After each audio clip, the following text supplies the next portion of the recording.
Did you know that archaeologists have found prehistoric and ancient humans frozen in time, and what those archaeologists saw horrified them? These cases have ranged from simple bodies that died from natural causes like hypothermia, to some of these frozen humans literally being the result of sacrificial rituals done by the local people of the time. With all these humans being preserved so well, scientists can study their skin, last meals, eyes, and even their exact cause of death. In this video, I'm going to be talking about 6 of the most disturbing prehistoric humans found frozen in ice. Quick warning, usually in my videos I talk about prehistoric animals, but in this one I talk about human beings. These were real people with feelings, emotions, and thoughts, not just frozen bodies. I talk about deaths related to sacrifice rituals, slight violence, and frostbite. And while nothing in this video will be too extremely violent, I warn you if you're sensitive to these things to check out my other videos, like my one on saber-toothed tigers, and look out for the next one. So let's get back into the video. In September 1991, German hikers Erika and Helmut Simon spotted something to their horror sticking out of some melting ice near the Australian-Italian border at over 3,200 meters high.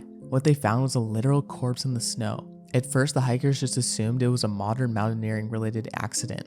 Rescuers tried to chip the body free with normal rescue tools, but could only get the axe out before the rescue had to be stopped due to bad weather. It took 3 days for the body to be taken out of the ice, and no archaeologists were actually present to make sure the body wasn't disturbed while being removed. Once the body was actually removed, the specialists and researchers began to work on it, with the results surprising all the scientists who looked at it. These hikers had found Ötzi the Iceman, often called Ozzy, a natural human mummy from the Copper Age. A prehistory expert named Konrad Spindler guessed the body to be around 4,000 years old. After radiocarbon dating was done, the body was found to be placed around 3,300 BCE, making him a staggering 5,300 years old. His body was slumped face down with the cap close by that had fallen off him. He had a copper axe propped against a rock. These all suggest he was sitting down undisturbed the moment he died. For over a decade, this led scientists to conclude the man had died of hypothermia after getting caught in a snowstorm. Though recently, new scans showed a stone arrow embedded in his shoulder that scientists had missed for over 10 years. This led scientists to reconclude he could have been hit in the back with an arrow while running away from an attack, pulled the arrow shaft out, and then bled out after hitting the mountaintop. Despite this one possible clause, his exact cause of death is still up for debate to this day. For the next prehistoric frozen body, we start with September 1995. 2 mountaineers named Johann Reinhardt and his assistant Miguel Zarate were climbing a mountain named Ampato in Peru. While climbing, a part of the ridge collapsed, and what was left underneath horrified the 2 mountaineer anthropologists. At first, they just saw a bundle of fabric, and when they lifted it up, below was the face of a mummified girl. The 2 anthropologists carried her down the mountain and stored her in a freezer at the University of Santa Maria. These scientists had just discovered what is known as the Ice Maiden. There, scientists determined the mummy, which was named Juanita, was between the ages of 13 and 15 years old when she died from a blow to the head. The time of death was also estimated to be between 1440 and 1480 AD during the Inca Empire, making the mummy over 500 years old. But here's where it gets disturbing. The mummy had been buried with ceremonial clothing, food, gold, silver, and complex pottery with geometric patterns. When scientists analyzed the hair from the child, they found coca leaf chewings and chica leaf. It's believed victims were fed this to calm them before their death when being sacrificed. With all this evidence, this means the child had been a human sacrifice in the Capacocha ritual. Horrifying to think that the Incas were selecting women and children to do sacrifices at what their culture states are sacred high-altitude sites. Next, we go to 1993 when archaeologist Natalia Polosmak and her team opened a Pazyryk tomb on the Ukok Plateau in the Altai Mountains. The tomb had been in permafrost and had sat untouched for over 2,500 years. Inside the large coffin, researchers found a mummy of a younger woman around 25 years old. The skin was so well preserved you could see tattoos on the woman's shoulder and hands. As you can see, the tattoos look to resemble some kind of deer head with antlers and flowers.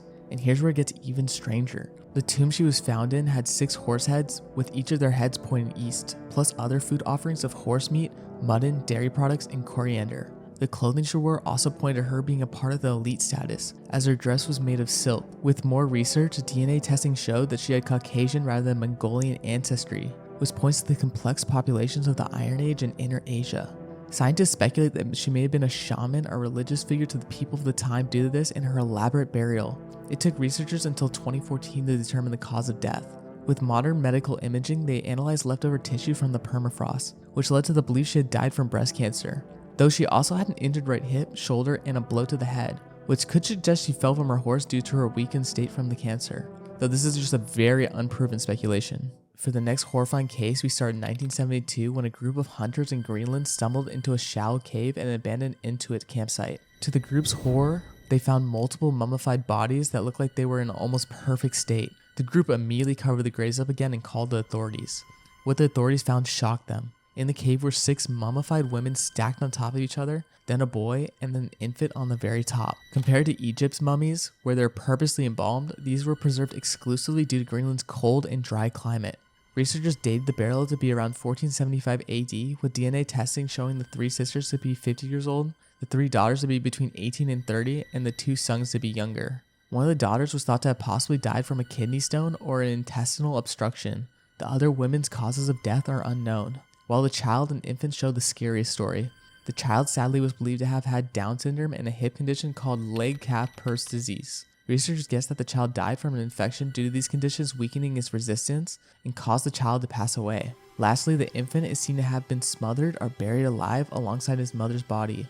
While this is very grim, it was not an uncommon practice in ancient Greenland and was meant to spare an orphan child, as without a mother, the child would have still passed due to starvation. Now we head over to August 22nd, 1999, when 3 sheep hunters were walking across a glacier in Tatshenshini-Alsik Provincial Park in northern British Columbia. The hunters spotted a carved piece of wood on the ice, which was strange because there's no trees across glaciers. When the hunters went to check it out, to their horror they found a human body partially frozen into the glacier.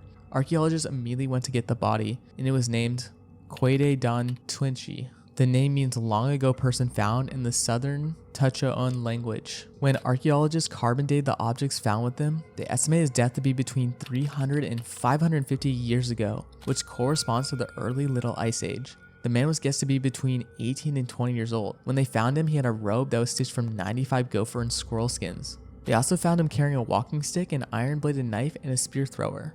Scientists then looked into the food remnants in his digestive tract. Based on the food they found being more coastal, like salmon and beach asparagus, the researchers found he had traveled over 100 kilometers in a span of 3 days, going from the Alaskan coastline to a high elevation glacier in British Columbia. Researchers didn't find any major injuries, leading them to say he likely died from hypothermia. In 2008, scientists performed DNA testing on 241 volunteers from the First Nation communities in British Columbia, the Yukon, and Alaska, and found 17 living people who had a direct maternal line with him. Lastly, let's talk about the most well-preserved group of frozen prehistoric humans ever found. In 1999, again, Johan Reinhardt and Costanza Cerruti and their team climbed the summit of the Llullaillaco volcano in Argentina with an elevation of 6,700 meters. There, to their horror, the team found 3 frozen bodies all put into a shrine. The 3 bodies consisted of a 13-year-old girl named the Llullaillaco Maiden, and a younger boy and a younger girl, both estimated to be around 4 or 5 years old. Estimates showed the children died around 1500 AD, which would put their bodies at around 500 years old.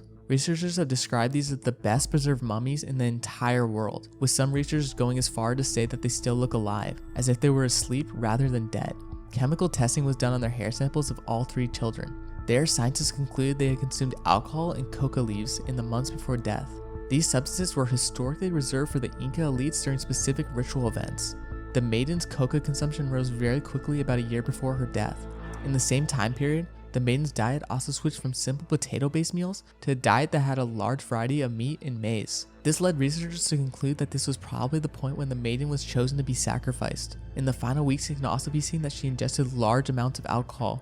This was probably done to sedate her before she was placed in the tomb. Researchers believe that she passed away quietly from the combination of sedation and extreme cold rather than any specific violence. CT scans even show her internal organs remained in very good condition, and there's even visible white and gray matter still present in her brain, all pointing to how well she's been preserved from the frozen climate. The other girl's death is hard to pin down since her body was struck by lightning at some point after being buried. This damaged the remains and made any analysis complicated. From what scientists could deduce, the girl doesn't show any signs of a violent death, and likely also died from a combination of sedation and cold similar to the maiden. The last boy had a much rougher end, with the final body found tightly bound with dislocated hips and ribs, and his clothing having trace amounts of vomit and red liquid. Researchers believed he passed away due to suffocation, possibly from how tightly he was restrained. Another theory scientists have is that it could have been due to the extreme altitude itself, with the child suffering complications from that, though these are not settled facts within the researchers who studied the body.